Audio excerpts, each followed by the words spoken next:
नमस्कार, पॉलिटिकल बाबा में आपका स्वागत है। मैं हूं मनोरंजन भारती।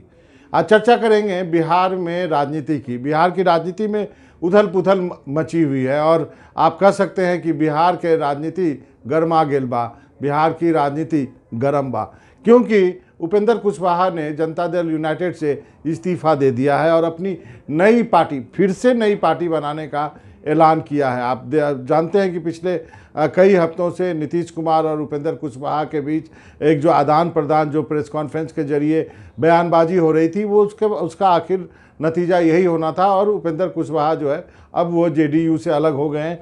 जाहिर है, जब कोई पार्टी से अलग होता है नाराज़ होकर के, तो कई बातें जो है वो अपने उन नेता पे लगाता है जिसके साथ वो रह चुका है। उपेंद्र कुशवाहा ने भी कहा कि नीतीश कुमार अपने फैसले खुद नहीं ले रहे हैं, उनके फैसले कोई और ले रहा है। उनका इशारा जो है तेजस्वी के तरफ हो सकता है, उनका इशारा जो है ललन सिंह के ऊपर हो सकता है और बाकी उन लोगों के ऊपर हो सकता है जो कि नीतीश कुमार के इर्द गिर्द हैं।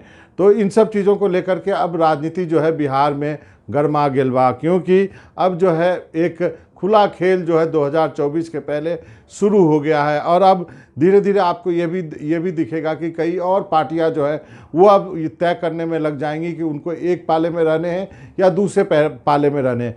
बिहार की राजनीति की एक सच्चाई आपको बता देता हूं, जो कि आप अपने दिमाग में घर कर लीजिए। बिहार की राजनीति में तीन दलें हैं, एक बीजेपी है, एक जेडीयू है, एक आरजेडी है। इसमें से जो कोई भी दो एक होता है उसकी सरकार बनती है। पहले जो था बीजेपी और जेडीयू एक हुए, उनकी सरकार बन गई। जेडीयू ने बीजेपी को छोड़ करके आरजेडी का दामन थामा और उसके बाद जब ये फ्रंट बना तो ये महागठबंधन एक सेकुलर फ्रंट बना, जिसमें कांग्रेस भी आई, जिसमें सीपीएम, सीपीआई, माले भी आए और ये गठबंधन में बाकी दल भी आए और ये एक बड़ा गठबंधन बन गया और बीजेपी अकेले पर गई। तो 2024 के चुनाव तक क्या ये महागठबंधन साथ रहता है, ये बड़ा सवाल है। यदि ये साथ रहता है तो ये जो अकेले पर बीजेपी, इनको थोड़ी दिक्कत हो सकती है। ये अपना पुराना प्रदर्शन जो है लोकसभा में शायद उस तरह से रिपीट ना कर पाएँ जो कि इन्होंने पिछले लोकसभा में किया है। इसी को लेकर के अब जो है घेरेबंदी शुरू हो गई है। अब उपेंद्र कुशवाहा जो है टूट के अलग होकर के बीजेपी में गए हैं। बाकी जो छोटे छोटे दल हैं, चाहे मांझी साहब हैं और बाकी जो दल हैं, नाम लेना अभी ठीक नहीं होगा, वो क्या करेंगे, उनके ऊपर एक दबाव होगा कि क्या वो जेडीयू और आरजेडी गठबंधन में, महागठबंधन में रहे या चुनाव के नज़दीक आते आते वो बीजेपी के तरफ से शिफ्ट हैं। तो ये जो है बिहार की राजनीति की सच्चाई है। इस सच्चाई में एक और चीज़ हुआ है। नीतीश कुमार ने एक मीटिंग में, जिसमें कि सारा विपक्ष उस मीटिंग में था, जेडीयू, आरजेडी, सीपीआई, सीपीएम, माले और कांग्रेस भी थी, कांग्रेस के सलमान खुर्शीद और वहाँ के स्थानीय नेता थे। उसमें नीतीश कुमार ने एक बयान दिया। उन्होंने कहा कि अब बीजेपी को 100 सीटों तक सिमटाया जा सकता है, कांग्रेस को इसमें लीड लेनी चाहिए और बिना कांग्रेस के कोई गठबंधन बन नहीं सकता है। राष्ट्रीय स्तर पर कांग्रेस लीड करे, प्रधानमंत्री पद के लिए एक तरह से पहल करे। तो ये इस बात को लेकर के फिर अब दिल्ली की राजनीति भी जो है उसमें भी सुगबुगाहट तेज हो गई है।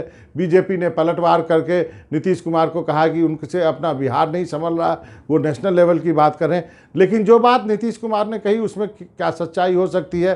क्या बीजेपी को 100 सीट नहीं तो क्या 200 सीट पर, 150 सीट पर सिमटाया जा सकता है? ये आप जो है कैलकुलेशन आप करते रहिए। आगे किस दिन मैं इसमें बताऊंगा कि किस तरह यदि बिहार में बीजेपी को रोक दिया जाए, यदि कर्नाटक में बीजेपी को रोक दिया जाए, यदि महाराष्ट्र में बीजेपी को चेकमेट किया जाए, यदि वेस्ट बंगाल में बीजेपी को चेकमेट किया जाए, तो क्या बीजेपी जो है उतनी कंफर्टेबली सरकार बना सकती है 2024 में?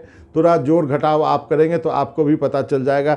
लेकिन नीतीश कुमार के इस बयान के बाद एक बार फिर से प्रधानमंत्री पद के लिए जो है एक जो बहस है वो तेज हो गई है कि क्या कांग्रेस पहल करेगी, नहीं करेगी, क्योंकि ये तो सच्चाई है कि बिना कांग्रेस के कोई मोर्चा बन नहीं सकता। हालांकि बहुत सारी कोशिशें हो रही है कि माइनस कांग्रेस भी एक मोर्चा बनाया जाए, जिसमें कि तेलंगाना के मुख्यमंत्री केसीआर जो है वो लगे हुए हैं। लेकिन वो संभव है या नहीं संभव है ये कहना मुश्किल होगा। लेकिन बिहार की राजनीति पे नज़र रखनी होगी, क्योंकि बिहार की राजनीति गेम चेंजर है। जिस ढंग से नीतीश कुमार और तेजस्वी साथ आए हैं, उसके बाद से जो कहा जा रहा है कि एक मोर्चा जो सेकुलर मोर्चा बना है उसमें बड़ी ताकत आई है, नीतीश कुमार का कद भी बढ़ा है। क्या ये एक्सपेरिमेंट बाकी जगह भी किया जा सकता है? क्या बाकी राज्यों में भी ऐसे दल जो कि बीजेपी के खिलाफ अपनी पुरानी जो है राजनीतिक लड़ाई या ईगो की लड़ाई भुला करके सामने आ सकते हैं? ये बिहार जो है एक टेस्ट केस है और अभी बिहार में सरकार चल रही है, लेकिन बिहार की राजनीति और देश की राजनीति दोनों सुलग रही है। जो है इस पे नज़र बारीकी से बनाए रखना जरूरी है, क्योंकि 2024 के पहले लोकसभा चुनाव के पहले काफ़ी कुछ जो है राजनीति के धरातल पर हो सकता है। तो आज पॉलिटिकल बाबा में इतना ही। फिलहाल जाते जाते इतना ही कह सकता हूं कि बिहार के राजनीति गरमा गिल बा, उस पर नज़र रखने की ज़रूरत है, क्योंकि वहीं से दिल्ली का रास्ता भी आता है। पॉलिटिकल बाबा में मनोरंजन भारती को इजाज़त दीजिए। नमस्कार।